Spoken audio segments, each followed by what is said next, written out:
promise you, this face right here, he would never survive the wild. He's too scared. Oh my god, what are you doing? Oh, buddy, buddy, buddy. Oh.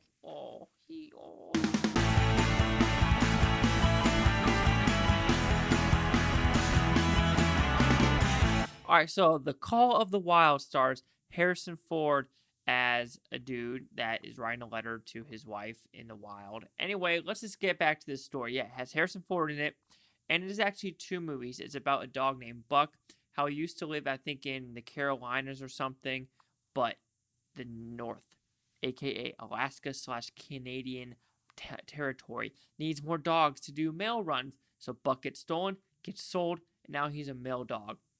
And this is actually two different stories. This is the mail, I'm talking about MAIL, mail service story, as well as Harrison Ford's story of just kind of going in the wild and trying to be free. So the first half, like I said, is the mail story of him just trying to understand what the wild's about, being this sleigh dog, and understanding what he has to do in the wild. And this is more like the more comedic part of the movie. There's some seriousness, but that's the problem with the tone of this movie. They didn't know what it actually wanted to be. Like the very beginning is very some serious aspect of some animal abuse as well as stuff like that, like abuse to animals. And then it goes to a weird like dog fight territory slash comedic elements. And then it goes to the Harrison Ford side of, Buck understanding that he's all about the wild, seeing a black wolf that is his ancestry, I guess, of what it's like to be in the wild. But like I said, like Mickey here, this little cutie boy, would not last in the wild. Oh, would you last in the wild, Mickey? Or would you? Would you? Oh, he has no idea. He has no way. He's gonna pamper his whole life. But with this movie, it was okay in my opinion. It was a little bit way too much CGI for what it was going for. Every single dog in this movie, wolf in this movie, was CGI. I know people are kind of comparing this to the William Dafoe Disney Plus movie, which I haven't seen it yet, but that movie has all real dogs, and people are saying that one's a lot better just to prove a point. But not saying the CGI doesn't look gorgeous, like the dogs' mannerisms are very awesome, but it just took me out of the story of everything was CGI in this movie. Like, yeah, there are some outdoor scenes that seem like they're outdoor, but I really don't know if that's really outdoor or not. Which I wish this movie went more of the outdoor aspect of actually going to what the real world looks like, what they're trying to do.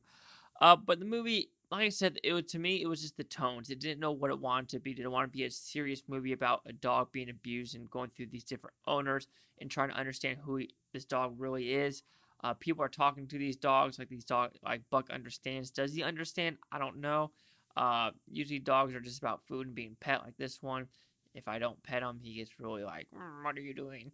Anyway, yeah, but I was expecting a little bit more with this movie. It is a very doable children's movie. Like I said, the tone, it feels like a children's movie's on the, like, it starts off a children's movie, then it goes to a very adult tone, then it goes back to a children's movie in a very adult tone, then Dan Stevens' character comes in, then it turns back to adult tone, so it's like, I don't know what it's trying to be. Have I seen it? Read the book? No. But like I said, CGI took me out of it. The tone took me out of it, of what it wanted to do. But it did look great with the CGI. But I do wish it went more on the realistic aspect of the wild and what the situations they're going through. But like I said, the movie might not just be made for me, but was made for $120 million. Pretty impressively. Like, really? For a movie like this? But anyway, oh, does that feel good? Oh, does that neck feel good? Anyway, should we review the film? Oh, where are you going? Should we review the film? Yeah? Oh, shake it off, big boy. Anyway, The Call of the Wild will receive a 2.5 out of 5 with Futons. It goes at 50%. So see the critics' news scores gave this film. So you do have the critics at 61% with 176, and the audience score an 89 with 8794. And here's critic consensus. It's undermined by distracting and unnecessary CGI. Wow. But this heartwarming Call of the Wild remains a classic story, fictionally retold. Affectionately.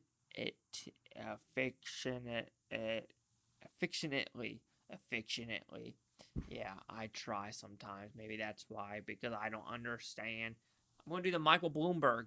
Brah. Brah. Anyway, so do you agree with my 50%, the 61, or the 89? Like I said, will kids like this one? I don't know. Like, yeah, they might like the CGI aspects. I feel like Doolittle's a very much more of a kid movie rather than this one. Just because people get shot in this one, dogs are getting hit with clubs, and yeah. So there's some elements in the movie. Like I said, it's just I don't know. I don't know, guys. I think if it was real dogs, I think I would give it a better review. But anyway, 50, 61, 89. Chase like the Boo Futon. Like, comment, subscribe. Let me know if you think it's Bootontopia. You Bootonians. Thanks for watching and have a great day. And you're wondering, how did I think of the name Mickey? How did I think of your name? Yes, it is because of Mickey Mouse. I'm a Disney fanboy of the Fab Five. So, like the Bob Iger area, no. Like the Walt Disney, the Fab Five, the Donald, Mickey, Minnie, Goofy, Pluto, yes. That's the Disney I like. And that's why I think the cruises are what Walt Disney really thinks. Why am I saying Walt Disney? Because this is actually Disney Studios now in 20th Century Studios. It's not 20th Century Fox anymore. It's 20th Century Studios. Are you a good boy? Are you such a good boy? Good boy. Oh, licky licky.